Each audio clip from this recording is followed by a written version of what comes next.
a little bit of a rough start, but he seemed to really fatigue there. Were you surprised by that? No, unfortunately. Nothing against the guy. All of his fights have been really short, so I wasn't expecting him to have decent cardio because he's accustomed to finishing fights fast. Yeah, and I think they were saying a little bit on the broadcast, and you see some people like reporting on Twitter that he just joined an MMA team for the first time like a month ago. Hey, that's incredible. For him to make it to the UFC on being essentially self-trained for all of his fights, and now he just joins the gym just now as he gets to the UFC. I mean, that guy's probably going to be here for a while. He's probably got nowhere to go but up. Was there a moment in particular in the fight where you felt like really that he was starting to fade and maybe break a little bit? After our first exchange, and I stuck him with a pretty stiff jab. I could kind of see his demeanor and his body language change a little bit. And then when we wrapped up and we clinched and I clipped him with the knee to the body, I could just, I knew it was over at that point. And how crucial was this win for your career in general? Were you feeling any sort of pressure that you really needed this one more so than others? Yeah, I was feeling a lot of pressure. I'm on a 2-fight slide leading up to this fight. This was the last fight on my contract. So, this one was for all the marbles, man. It's about as close to home as I'll ever get. I drove down here only 2.5 hours from where I live.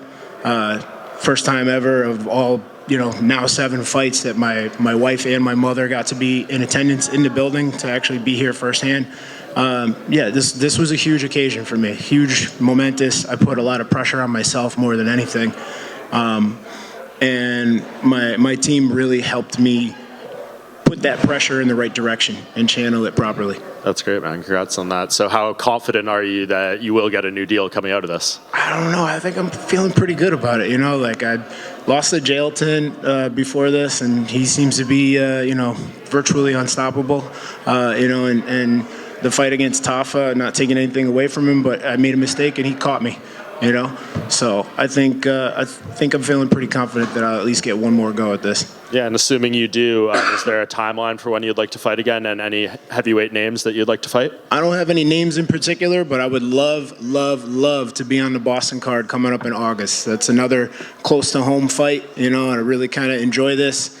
Being close to home, being able to have friends and family literally in attendance, I like this. So, yeah, I would love that Boston card. And just curious, your thoughts now that Jon Jones is a heavyweight and the heavyweight champion. That was coming up. Yeah, of course. I mean, we got to ask you guys. Of course, everybody. You fought Jon Jones? But yeah, no shit. Yeah, I mean, when you heard he was coming up and everything, it had been the talk for a long time.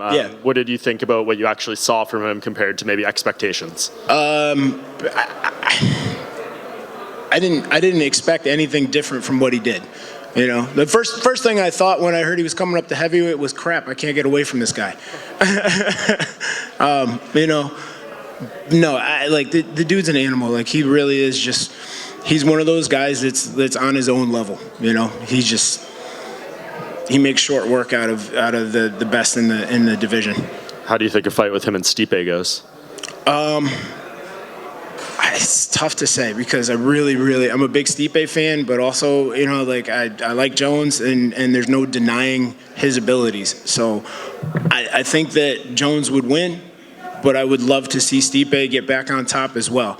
But I think Jones takes that fight, unfortunately for Stipe. And just last for me, you mentioned all the friends, family, and stuff like that. What do you do the rest of the night tonight with all them? Honestly, I was just talking about this with my guys. Usually we're like, grab a case of beer and just go hang out. And I think I just want to, kind of disappear into my hole with my wife and my mom and just hang out, have a nice dinner, and just keep it chill tonight.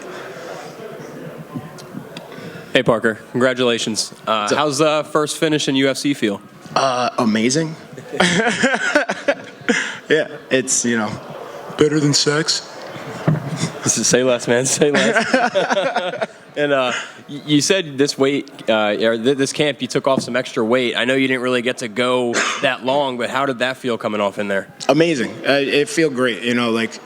I was just asked earlier, like what was the biggest thing that I changed in my game plan with this, and it was the weight loss, because that impacted literally everything in the way that I perform. My gas tank went up, my explosiveness went up, my agility went up, and I just feel good, look good, look good, feel good, fight good. And last one for me. I think DC misheard you in the post-fight speech. He said that you got your black belt taken away. No. I got my black belt given to me in December. That's what I thought. Thank you. I tested in December, and I got, Over here, congratulations on the win. So 22 fights in. I mean, how active do you want to be this year if you get re-signed and return to the UFC? I just want to keep the ball rolling, man. We're 2 fights in for this year already. I'd love to get number 3 and possibly even number 4 before the end of the year. I'm injury-free. Little bruise on my shoulder maybe, but I'm ready to get right back in the gym and get right back after it. I'm staying busy. Nice. And as a gritty veteran since 2007, obviously you contribute so much to the sport. I think your first fight was in Massachusetts, right? It was, yeah. You got to fight in Boston, in Revere, Massachusetts. I got to bring it right back to where it started. You got to fight in Boston, man. Yeah. It's got to happen. Please, and thank you. Awesome. Congratulations. Thank you, man.